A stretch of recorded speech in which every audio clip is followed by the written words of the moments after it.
Você é oficialmente a Harpia Harpija, o famoso gavião real. Parabéns! O marketing da natureza te vendeu como o monarca da floresta, o topo absoluto da cadeia alimentar. Na prática, você é uma fraude evolutiva, um fantasma do Mioceno, tentando rodar um hardware obsoleto no mundo moderno. Você é um dinossauro de penas que a extinção esqueceu de levar, operando em falência técnica desde o dia zero. Sua majestade começa num ninho que não é um castelo, mas uma arena de gladiadores a 40 metros do chão. Sua mãe, essa suposta rainha nobre, faz um cálculo biológico frio e cínico. Ela põe 2 ovos. Não porque ela quer uma família grande, mas porque ela sabe que a taxa de falha do seu design é tão alta que ela precisa de um step. O segundo ovo é apenas uma apólice de seguro descartável. Se você é o primeiro a nascer, o Caim, bem-vindo. Seu primeiro ato de nobreza neste planeta não é voar, é garantir a morte do seu irmão. A regra da casa é clara, não existe orçamento calórico para 2 super predadores. Assim que você quebra a casca, o destino do seu irmão Abel é selado. Ou sua mãe simplesmente para de chocá-lo, deixando-o morrer de hipotermia lenta, ou ele nasce apenas para servir de saco de pancadas. Mas pense bem, se o seu irmão teimoso decidir nascer, o seu instinto liga o modo psicopata. Você não divide o quarto, você bica o crânio dele, ataca os olhos ou simplesmente empurra o fraco borda afora para uma queda livre de 40 metros. Isso não é sobrevivência do mais apto, é assassinato preventivo. Você começa a vida como um homicida mirim, num berço que mais parece um lixão suspenso. E que berço nojento! O ninho é uma plataforma de galhos reutilizada por gerações, um acumulador de carcaças de macacos e restos de preguiças em decomposição. É basicamente um laboratório de guerra biológica. A cada respiração, seus pulmões virgens inalam esporos de aspergilos, fungos oportunistas doidos para transformar seu sistema respiratório numa colônia de bolor necrótico. Mas o verdadeiro pesadelo tem asas e zune, as moscas filornes. Elas te olham e não veem um futuro rei, veem um Airbnb de carne fresca. Elas depositam ovos na sua pele fina e as larvas, verdadeiros vampiros subcutâneos, cavam túneis para dentro do seu corpo. Você vira um condomínio de vermes. Eles comem seus fluidos, criam furúnculos que respiram e se mexem debaixo da sua pele. Em casos extremos, eles invadem seu nariz e ouvidos, devorando cartilagem. Sua infância real é ser comido vivo por dentro, coberto de parasitas, enquanto seus pais acham que isso é apenas parte do processo. Mas ok, vamos olhar para o seu crachá. Você é oficialmente a Harpia Harpija. Percebeu a repetição? É a taxonomia gaguejando. E percebeu a solidão? Você é a única representante viva do seu gênero. Isso não é exclusividade VIP, é um isolamento patético. Você é o último modelo de uma linha de montagem que faliu. Seus parentes próximos morreram ou evoluíram para coisas mais úteis, deixando você sozinha na subfamília Harpinei como uma viúva evolutiva. A verdade dói, você é uma relíquia,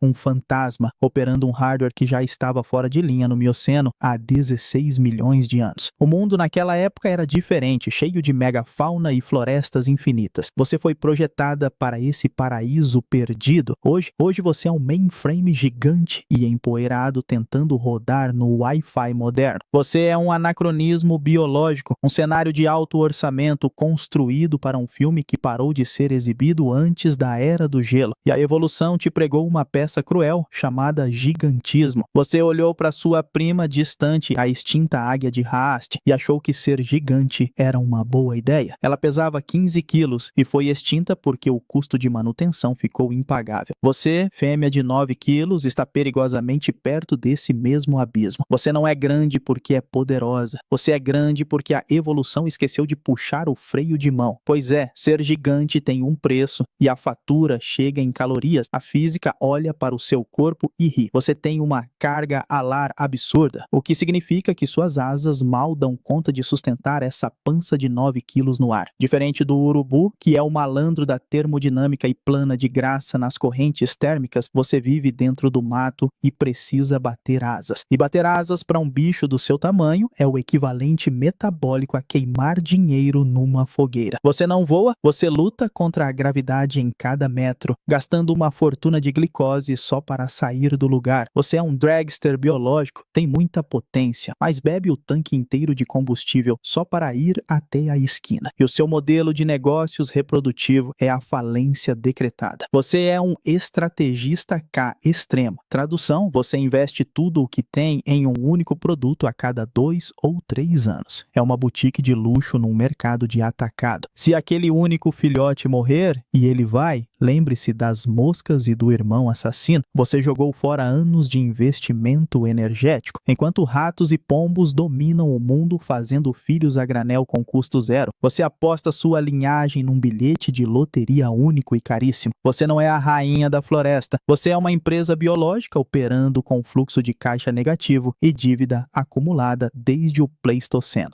Bom, pense bem, você sobreviveu ao massacre do berçário, matou seu irmão e não foi comido vivo pelas larvas ainda. Agora você entra na fase mais humilhante da sua existência, a adolescência prolongada. Enquanto a maioria das aves sai de casa em algumas semanas, você decide morar no porão dos seus pais até os 2 anos de idade. Você é o Ni-Ten da floresta, o nem trabalha nem estuda, apenas drena a aposentadoria dos velhos. Essa dependência absurda não é carinho, é incompetência. Seus pais precisam caçar sem parar para sustentar um filhote que já tem o tamanho de um cachorro, mas a atitude de um bebê chorão. E o seu choro é um capítulo à parte, o famoso chamado do filhote de arpia, que os documentários mostram como algo majestoso. Na verdade, é o grito da fome. É um sinal de estresse agudo. Você passa dias inteiros gritando, anunciando sua localização para a floresta inteira num espetáculo de vulnerabilidade sonora. E sabe quem ouve? Todo mundo. Durante as horas em que seus pais estão fora se matando para achar comida, você fica sozinho. E aí a predação reversa acontece. Tucanos e macacos prego, que no futuro seriam seu almoço, aparecem no ninho para te fazer bullying. Macacos destroem ovos e matam filhotes preventivamente. Você, o futuro rei, passa pela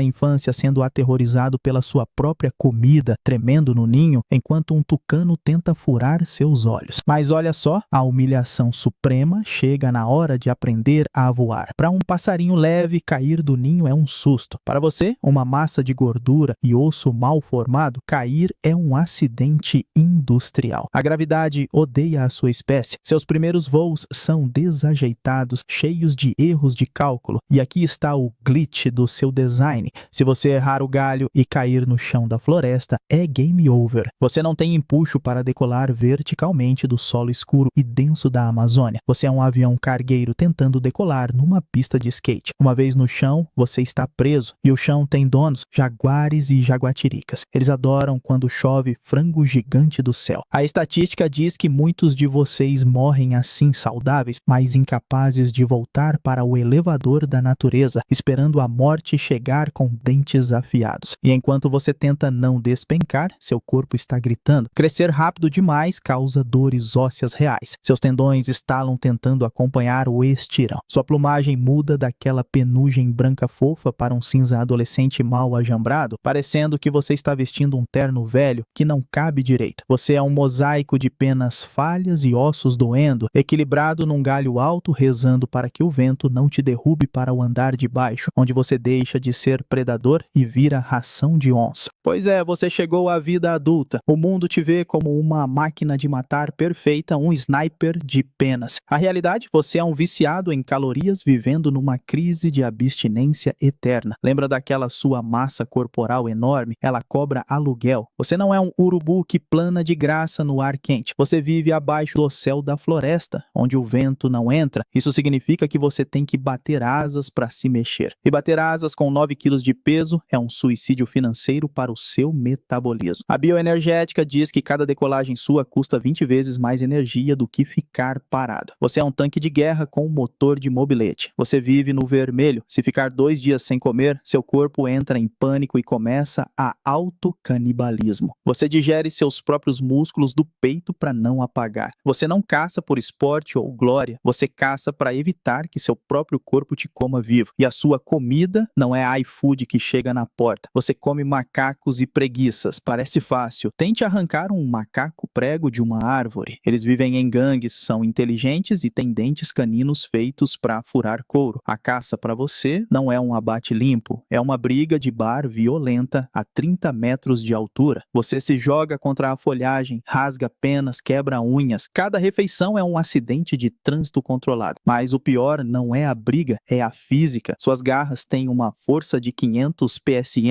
o mesmo que a mordida de um Rottweiler. Impressionante, né? Só que Newton mandou avisar que toda ação tem uma reação. Quando você atinge uma preguiça a 80 km por hora, o impacto volta todo para suas pernas. Seus ossos e tendões vivem no limite da ruptura. Você é um atleta de elite que treina quebrando os próprios tornozelos todo dia. E aí vem a doença profissional, a pododermatite ou bumblefoot. Como você é pesado e vive na umidade, qualquer arranhãozinho na sola do pé vira uma porta aberta para bactérias Staphylococcus. Seu pé enche de pus e necrosa. Você começa a pisar em brasas vivas. A dor é tanta que você não consegue fechar a garra para caçar. É a morte por fome causada por uma frieira gourmet. Para fechar o pacote vida adulta miserável, existe o risco de cegueira. Você depende 100% da visão estereoscópica para calcular distâncias no meio dos galhos. Mas lembre-se, macacos têm dedos e unhas. Durante a luta, é comum um macaco desesperado furar o olho da hárpia. Se você perde um olho, perde a noção de profundidade. Você vira um piloto de Fórmula 1 caolho. Você começa a bater em árvores, errar o alvo e, eventualmente, morre de inanição porque não consegue mais pegar nenhuma lagartixa. Que loucura, né? Se você nasceu fêmea, meus pêsames em dobro. A natureza te fez gigante, quase o dobro do tamanho do macho, não para você ser a rainha, mas para você ser o cárcere privado da sua própria prole. O seu tamanho é um fardo logístico, enquanto o macho é o motoboy, ágil que busca o lanche. Você é a estrutura pesada que não pode sair do lugar. O dimorfismo sexual aqui não é estética, é uma divisão de trabalho cruel onde você fica com a parte chata. A tal monogamia da hárpia não é amor de novela, é um contrato de sobrevivência forçada. Criar um filhote inútil por 2 anos custa tão caro que se você tentasse sozinha, falharia em uma semana. Você precisa do macho, e isso te coloca numa posição de dependência humilhante. Durante a incubação, você vira refém do serviço de entrega dele. Você fica imóvel no ninho gritando por comida. Se o motoboy morrer, for pego por um caçador ou for simplesmente incompetente, você tem uma escolha sádica: morrer de fome em cima dos ovos ou abandonar seus filhos para não virar carcaça.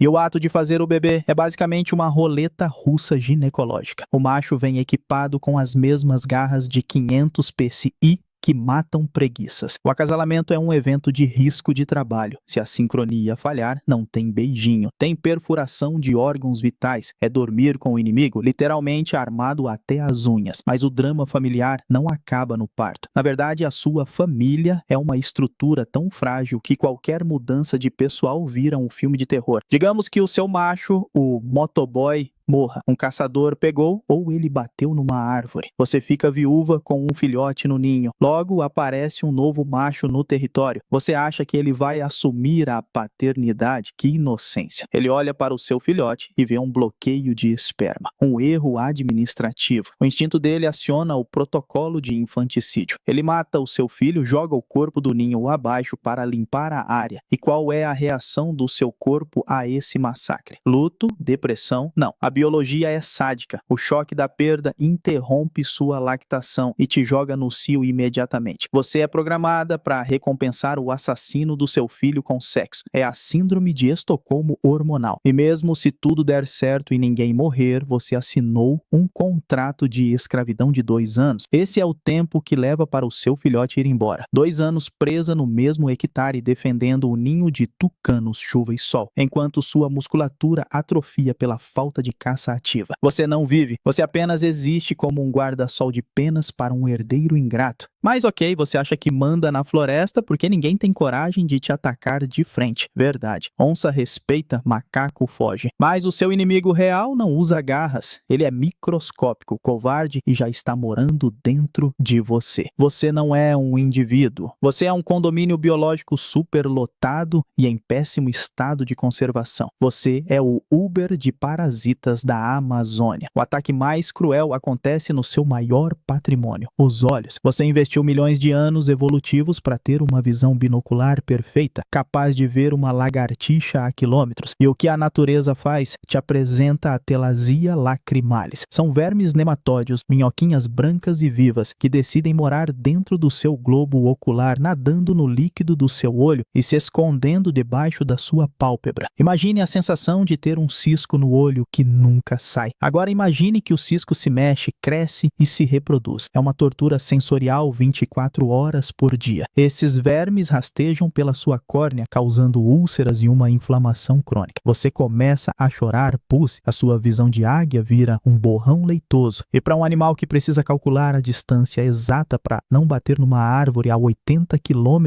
por hora, ter vermes no para-brisas é uma sentença de morte. Você não morre do verme, morre porque ficou cego e bateu de cara num tronco. Mas se você acha que o problema é só nos olhos, espere até ver o seu exame de sangue. Sua corrente sanguínea é a casa de outro invasor, a malária aviária. Protozoários como o Plasmodium invadem seus glóbulos vermelhos e os estouram como balões de festa. O resultado? Você vira um predador anêmico. Sua bateria biológica vicia. Você é uma Ferrari tentando correr com gasolina adulterada. Você sente uma exaustão esmagadora, pousa num galho baixo para respirar e, surpresa, não tem força para decolar de novo. Você está grounded pela própria fraqueza. Por dentro, seu fígado e baço incham, virando órgãos necróticos e friáveis, tentando filtrar o lixo tóxico que seu sangue virou. E não podemos esquecer o veneno que você mesma produz, o cortisol. Como seu habitat está sendo picotado por motosserras e isolamento, você vive em estado de pânico químico, a paisagem do medo. Esse estresse crônico faz seu corpo entender que você está em perigo mortal 24 horas por dia. A solução dele, derreter seus músculos peitorais para liberar energia rápida. Você está literalmente se digerindo de nervoso. O rei da floresta termina tremendo num galho, cego por vermes, sem sangue para voar e com os músculos liquefeitos pelo próprio estresse. Um fim patético para uma máquina de guerra. Pois é, digamos que você seja um teimoso genético e tenha chegado aos 30 anos. Parabéns, você é um idoso na selva. E o que a natureza te dá de presente por essa façanha? Um voucher de desmanche mecânico lento. Não existe previdência social no dossel, só falência de órgãos. O primeiro aviso de despejo vem dos seus olhos. Lembra daquela visão de sniper? A lente cristalina endurece, fica opaca, queimada de UV. Você desenvolve catarata e presbiopia. Você vira um rei míope. Você começa a errar o cálculo do pulo. Errar um ataque nessa idade não é só passar vergonha, é gastar a última bateria que você tinha sem recarregar. O ciclo da inanição começa, você pousa e não tem mais força para subir. Mas o requinte de crueldade vem das suas ferramentas. Seu bico e suas unhas nunca param de crescer. É queratina infinita. Se você não caça para desgastar, eles crescem demais, curvam e cruzam. Você tenta comer, mas seu bico virou um alicate torto que não fecha. Você morre de fome com a presa na mão, simplesmente porque seus talheres biológicos entortaram e travaram sua boca. Mas a tortura mecânica não para no bico. Vamos falar da sua suspensão. Você passou décadas se jogando contra troncos e agarrando macacos pesados. A física cobrou juros compostos nas suas articulações. Seus tornozelos agora são pó de osso moído. Você desenvolve uma artrite degenerativa tão brutal que seus pés travam em posições bizarras. Pousar num galho deixa de ser rotina e vira uma sessão de eletrochoque de dor. Você vira uma estátua de penas, imóvel não por paciência, mas porque se mexer dói mais do que a fome. E se a mecânica não falhar, a biologia celular trai você. O dossiê médico da sua espécie tem uma surpresa final. Câncer. Sim, até o rei tem células rebeldes. Relatórios veterinários mostram que vocês desenvolvem melanoma testicular metastático. Isso mesmo, um câncer agressivo nas suas fábricas de herdeiros que se espalha silenciosamente para os pulmões. você começa a sufocar por dentro. Seus pulmões, vitais para o voo, viram uma massa de tumores. Você não morre numa batalha épica defendendo o seu território contra um jovem rival. Você morre engasgado, sem ar, com os pés travados de artrite, cego de catarata e com o bico cruzado de fome, caindo do poleiro numa noite de chuva qualquer, apenas mais um amontoado de biomassa podre no chão da floresta. Mas no fim, você acredita que terá uma morte épica caindo em combate com uma onça ou desaparecendo na neblina como uma lenda. Esqueça, o seu fim não é mitológico, é imobiliário. O seu maior predador é o mapa que muda. Você foi projetada para reinar em 100 quilômetros quadrados de floresta contínua. O antropoceno transformou seu reino em um código de barras, tiras de mato cercadas por oceanos de soja e pasto. Você acaba ilhada num fragmento de floresta. Como seu metabolismo é um buraco negro de calorias, você come todos os macacos e preguiças daquela área em poucos meses. O silêncio cai, a fome volta. Você olha para o horizonte e vê a próxima ilha de mata, quilômetros longe, separada por um deserto verde de agricultura. Você tem que cruzar, e aqui a sua majestade cai por terra. Você é uma ave do céu fechado. Você não sabe lidar com correntes térmicas de campo aberto. Ao sair da sombra das árvores, você vira um alvo lento, pesado e desajeitado, batendo asas desesperadamente no sol quente. Você não é um falcão veloz, você é um caminhão de mudança tentando correr numa pista de Fórmula 1. Exausta, ofegante e visível a quilômetros de distância, você pousa numa cerca de arame farpado ou num poste de alta tensão. E a eletricidade não respeita linhagem evolutiva. Um choque, um cheiro de pena queimada e o fóssil vivo vira carvão. Mas se o choque não te matar na hora, a queda mata. Você despenca no pasto, um ambiente alienígena para você. Quebrado, incapaz de voar, você vira um brinquedo para as formigas de fogo. É a ironia final suprema. O predador que passou a vida no topo das árvores, matando mamíferos de médio porte, agora está no chão, sendo desmanchado vivo por insetos milimétricos. A natureza não chora a sua morte. Ela apenas recicla a sua biomassa ineficiente. As vacas olham para você com indiferença bovina enquanto você expira. Você não deixa legado. Seu filhote provavelmente já morreu sem a sua ajuda. Sua genética pura do Mioceno termina ali, virando adubo para capim de gado. Você foi uma Ferrari que a evolução tentou dirigir numa estrada de terra esburacada, bonita no catálogo, mas incapaz de rodar sem quebrar a suspensão ou ficar sem gasolina. Afinal, por que é terrível nascer como arpia arpija? Porque você é um erro de contabilidade energética. Você é um gigante frágil com tornozelos de vidro, obrigado a cometer fratricídio no berço, comido por dentro por larvas vampiras, torturado por artrite e catarata, apenas para morrer como uma curiosidade métrica ou um acidente de trânsito aéreo. Você não é majestade, você é apenas um desperdício magnífico de proteína.